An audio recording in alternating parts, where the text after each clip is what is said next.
mom's ingredients. My mom's secret ingredients. Okay, horror. Let's go again, guys. So, horror to ulit. One day, my mom and my dad was fighting in our living room. So, my mom told me to go to my room. So, yeah. And nung pumasok na ako sa kwarto, my mom and dad was fighting. Nagsisigawan silang dalawa. Hindi ko alam bakit. Ano ba yung pinag-awayan na? Pero hindi ko lang ito ay nalaman kasi I'm too young eh. Pero 15 na ako. 15. Kinabukasan, pagising ko, wala na si daddy. Umalis na siya, wala na rin ang mga gamit niya. So, umiyak ako. Pero tinawag ako ni mami. Sabi niya sa akin, Andrea, anak, pumunta ka nga dito, kakain na tayo.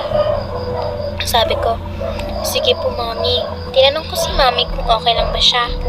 Sabi ni mami, oo, okay lang ako anak. At natanong, wala po. Okay lang po talaga kayo ha? Sabi niya, oo, okay lang ako. Pero parang may iba kay mami kasi grabe tong pangiti niya. Para bang hindi siya nasaktan kay daddy. Pero kinagabihan, narinig ko si mami na umiyak. Umiiyak na tumatawa. Sabi niya, sabi niya, oh my God, hindi ko marinig yung sinasabi niya. Kasi nakalakang pinto niya.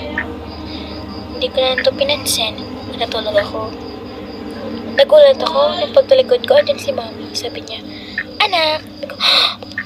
Paano ka pa napunta dyan? Sabi niya, wala lang. Ba't hindi ka patulog? Anong oras na ha?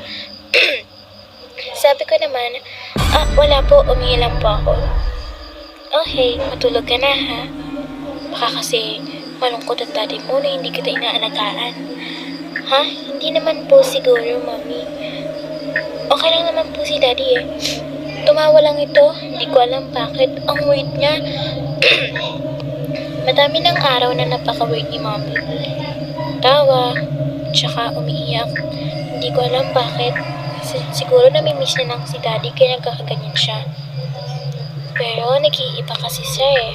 Hindi ko talaga alam bakit. Kinabukasan, nag-school ako. Tinawag ako ni Micaela, ang kaibigan ko.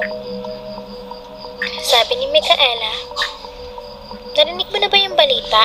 Sabi ko, saan? Sa secret ingredients sa mami mo, ang sarap. Ha? Oo, nagtitinda pala siya ng adobo. Ang sarap ng adobo na tinitinda niya ha. Sana malaman ko yung ingredients sa mami mo para pwede ako gumawa. Sabi ko, oo, magaling talaga, masarap talaga magluto si mami. Tinikman ko ang adobo ng mami. Sabi niya, ito anak ko, ito yung adobo, binibenta ko to para naman may pandagdag gastos tayo. At ano mo ba ang kinita natin dito? Magkano po? 5,000 kada araw? Buti naman po. Ang sarap kasi ng adobo ko eh. Sabi ko, oo nga po mami, ang sarap. Ano po ba yung secret ingredients mo? Malalaman mo din sa susunod. Tinikman ko ang adobo ni mami. Sobrang sarap. Walang kulang at sakto lang pagtimpla. Pero nakakapansin lang ako. Nakita ko may buhok ang adobo. Pero hindi ko lang to inisip kasi baka buhok ko lang to. Kasi minsan naglalagas yung buhok ko eh. Pero nakita ko ang buhok may kulay. At color puti pa. Napagulat ako. Hindi naman puti ang aking buhok. Baka kay mami kasi may mga puti siyang buhok. Sabi ko, mami, opo, ang sarap nga po. Sobrang sarap. Nasarapan talaga ako. Sabi ni mami, buti naman nasarapan ka. Sabi ko, wait lang, ibahin ko lang yung OP natin kasi it's ugly. Hindi naman ugly, nahihirapan lang ako. Actually, ang ganda nun kasi strawberry. Pero ang hirap lang. Hehe. Hindi naman sa mahirap ng ganun. Pero nalalaglag lang ako. O sadyang hindi lang talaga ako marunong. So, let's start again. One day, pumasok ulit ako. Sabi ni Micaela, alam mo, para na akong mababaliw sa pagkain ng mami mo. Ay, you mean adobo niya? Oo. Ano ba kasi ingredients ng mami mo? Parang iba talaga siya sa mga simpleng adobo lang. Hindi ko alam, pero parang sinasama niya pagmamahal. Sabi naman ng Micaela, oo, ang dami nga bumibili sa mami mo eh.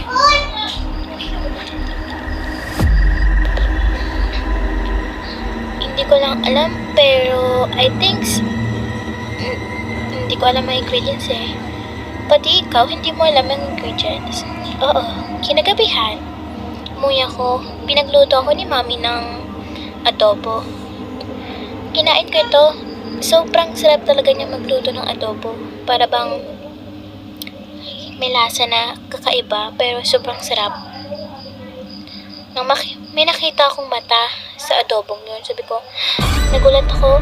Sabi naman ni mami, bakit anak? Bakit po may mata ang adobo? Baka mata lang yan ng baboy. Pero hindi eh. Parang hindi siya mata ng hayop. Parang mata ng tao. Pero baka naiilusyonan ko. Pagkatapos, kumain na lang ulit. May nakita naman akong kamay. Sobrang weird. Ano to? Tinanong ni mami.